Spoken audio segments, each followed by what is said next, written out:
네, 안녕하세요. 주고승입니다. 네, 오늘은 그 산업에 대해서 공부를 해보도록 하겠습니다. 최근에 그 태조 이방원이라고 해서 태양광, 조선, 2차전지, 방산, 원자력 이렇게 주가들이 좀 많이 좋고 있죠. 하나의 뭐 테마가 된 것 같은데 태조 이방원 관련해서 뭔가 알아야지 뭐 투자를 하고 뭐 도대체 어떤 섹터인지 어떻게 트렌드가 생성이 되는지 왜 업황이 이렇게 좋은지 그런 것들을 알려면 산업 공부를 해야 됩니다. 그래서 저도 그 5개 섹터에 대해서 잘은 모르지만 그 태조 이방원 중에 원자력과 관련된 원전 산업에 대해서 좀 섹터 공부를 해보려던 찰나에 이 벤자민 님이라는 필명으로 가지신 분께서 원전 산업 그리고 그 원전 산업 중에서 SMR 관련해서 요새 많이 좀 그 두각이 되고 있고 산업의 흐름도 지금 러시아 뭐 우크라이나 전쟁과 관련되면서 에너지 공급망도 재편이 되고 있는데 그 과정에서 뭐 SMR 쪽에서 좀 방향이 우호적으로 좀 바뀌고 있는 것 같아요. 그래서 원전 산업에 관련된 내용에 대해서 공부를 하고 좀 발표 드리도록 하겠습니다. 한 두세 개 정도 산업 레포트를 바탕으로 좀 정리를 깔끔하게 해주신 것 같아서 좀 이렇게 소개해 드리면 좋을 것 같아서 발표 드리도록 하겠습니다. 원전 산업에 대해서 발표 드리도록 하겠습니다. 그래서 목차는 원자력 발전이 무엇인가? 그리고 두 번째는 원자력 산업 과거는 어땠고 현재는 어떤 방향인가? 그리고 앞으로의 방향은 어떻게 되고 SMR은 무엇이며 앞으로의 전망, 그리고 밸류 체인, 그 다음에 결론 순으로 발표드리도록 하겠습니다. 일단 먼저 원자력 발전이 무엇인가에 대해서 간략하게 설명을 드리겠습니다. 한마디로 핵 분열을 통해서 발생한 에너지를 바탕으로 우리가 그 전기를 생성한 에너지를 이제 발생시키는 건데요. 이 디테일한 과학식은 좀 간단히 설명하고 넘어가도록 하겠습니다. 오늘 핵 분열을 통해서 발생하는 열 에너지가 있습니다. 여기 보시면 원자로 안에서 일어난 핵 분열로 에너지가 발생하게 됩니다.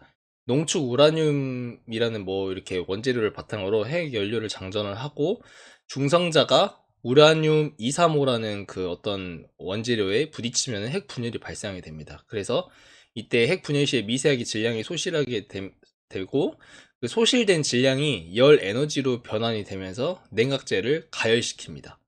가열시키는 그 열 에너지를 바탕으로 전력에 필요한 그런 에너지를 뭐 추출한다. 뭐 이런 식으로 발전을 하는 거를 원자력 발전으로 대충 알고 계시면 될 것 같습니다. 여기 보시면 중성자가 우라늄이랑 이렇게 충돌을 해서 중성자 이렇게 계속 발생해서 쪼개지는 거 볼 수 있죠. 이렇게 핵분열이 발생하면서 발생하는 열 에너지가 이 원자력의 근본 에너지 창출 방식이다라고 보시면 될 것 같습니다. 그래서 핵분열 과정을 통해서 발전하는 방식이고 무거운 원자핵이 가벼운 원자핵으로 분열되는 현상입니다. 그래서 중성자가 우라늄과 충돌하게 되면은 우라늄은 바륨과 크립톤으로 붕괴되어 중성자 3개와 에너지가 발생하게 됩니다. 그래서 이 과정에서 질량 손실이 발생하게 되고 그 결손된 질량만큼의 에너지가 발생하게 되는 겁니다. 핵분열 반응이 빠르게 일어나면 핵폭탄. 하지만 안정적으로 우리가 컨트롤할 수 있고 운영할 수 있으면 원자력 발전으로 이렇게 좋게 쓰일 수 있다라고 보시면 될 것 같아요. 이 정도로 가볍게 그 근본 원리를 보시면 될 것 같고 원자력 발전, 그러니까 원자로 같은 경우에는 종류는 다음과 같다고 합니다.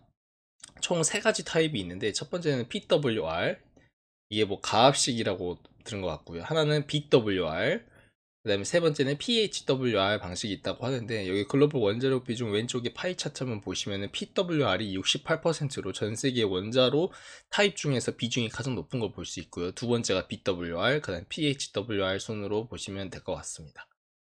그래서 이렇게 간단하게 그 PWR이 가압 경수로라고 하고요. 두 번째 PWR이 그 뭐죠? 비등 경수로라고 불리고, 그다음에 세 번째가 이제 뭐 가압 중수로 뭐 이렇게 있는데 각각의 스펙에 대해서 표로 이렇게 정리되어 있는데 참고해서 보시면 될 것 같고, 그다음에 그 세 가지 그 대표적인 세 가지 원자로 타입에 대해서 설명해 드리면은 첫 번째 가압 경수로 PWR은 Pressurized Water Reactor라고 이제 불리고 있고요.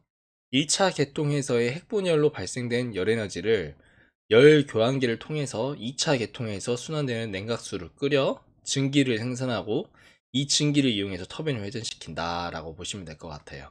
그래서 증기는 응축기, 증기를 냉각시켜 액화 과정을 통해서 냉각수로 변환시킨다고 합니다. 이거는 그림으로 봐야 좀 이해가 잘 돼. 이렇게 글로 보면은 전공자 아니면은 잘 이렇게 와닿지가 않거든요. 일단 그림으로 설명해 드리면은, 저도 이거에 대해서 디테일하게 모르지만 딱 이렇게 그림을 보고 설명한 거는 주요 특징이 뭐냐면은 1차 계통이 있고 2차 계통이 있는 특징이 있어요. 이 PWR인 가압 경수로 같은 경우에는. 그래서 여기 왼쪽에 그림 보시면은 저기 그 원통형 같이 생겼잖아요. 이게 1차 계통이라고 보시면 되는데, 여기서 1번, 숫자 1번 여기 아래 보이시죠? 이게 원자로 노심인데 이 1번에서 핵분열이 발생합니다. 그럼 여기서 열이 발생하게 돼요. 330도 정도의 열이. 그러면 여기 숫자 2번 보이시죠? 원통형 안에서. 그 2번에서 발생한 열을 흡수해서 이 계통 냉각수 온도가 상승하게 됩니다.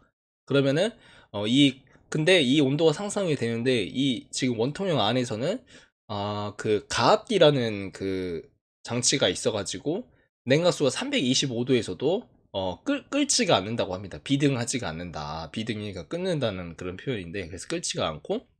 근데 3번 증기 발생기에서 1차 계통, 2차 계통 냉각수가 열 교환이 발생한다고 합니다. 3번이 열 교환기인 것 같아요.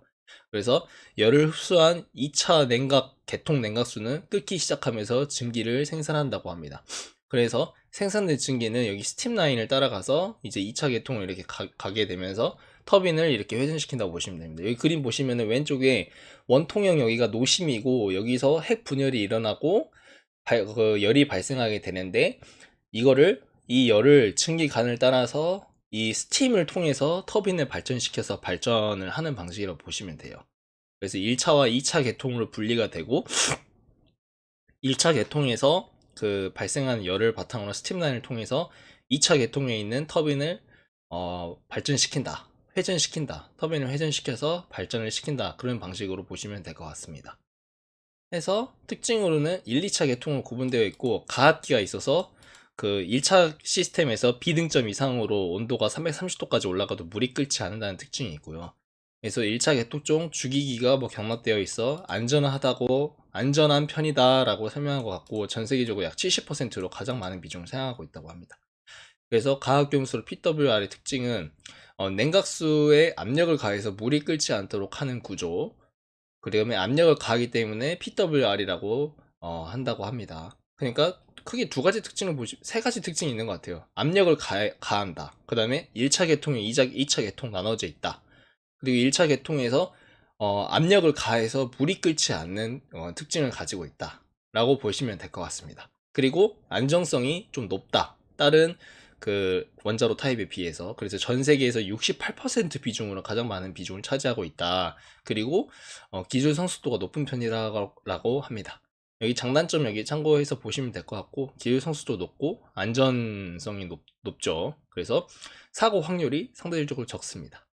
그 이유가 외부 전력 차단된 상황에서 핵분열 반응이 억제 가능하다라고 보시면 될 것 같아요. 그 일본에서 그 원자력 폭발 사건 관련된 그것도 PWR이 아니고 다른 방식이었어요. 쓰나미가 발생해가지고 외부 전력이 차단돼 있는데 어떻게 대응이 안 돼가지고 그 원자력 그 방사성이 노출돼가지고 큰 사고가 났었잖아요. 그런 것 이슈가 있는 것 같아요. 안전성이 굉장히 큰 문제인 것 같고. 이제 두 번째가 비등 경수로 타입입니다. 이게 두 번째로 많이 쓰이는 타입인데 BWR이라고 해서 Boiling Water Reactor라고 이렇게 보이고 있습니다. 그래서 노심에서 핵 분열로 열이 발생하면서 발생한 물과 증기 혼합물이 증기 분리기를 통해서 수분을 분리해주고 건조기를 거쳐서 완전히 드라이 해주면은 스팀만 남아서 이 스팀을 터빈을 돌려 생산하게 됩니다. 그림으로 딱 설명해 드리면 딱 봐도 뭔가 좀 단순한 타입이죠. 그래서 일본의 1차 시스템 여기 이거는 1차라고 표현 안 하네요. 여기서 노심에서 핵분열을 해서 열이 발생해요. 그러면은 여기서 대리 현상으로 물이랑 증기랑 혼합되어 있어요. 그러니까 이미 끓는 과정이 있는 거죠.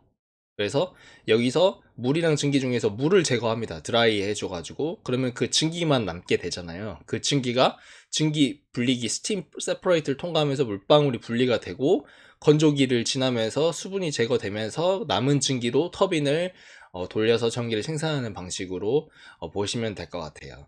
그래서 그 PWR의 다른 거는 1, 2차 구조가 뭐 없다라고 보시면 될 것 같고, 그 다음에 이미 원자로에서 발생한 스팀이랑 물이랑 좀 섞여 있다. 그래서 건조기랑 그 스팀 세퍼레이터가 필요하다라고 보시면 될 것 같아요. 일단 1편은 여기서 마치겠고 2편에 이어서 발표 드리도록 하겠습니다. 감사합니다.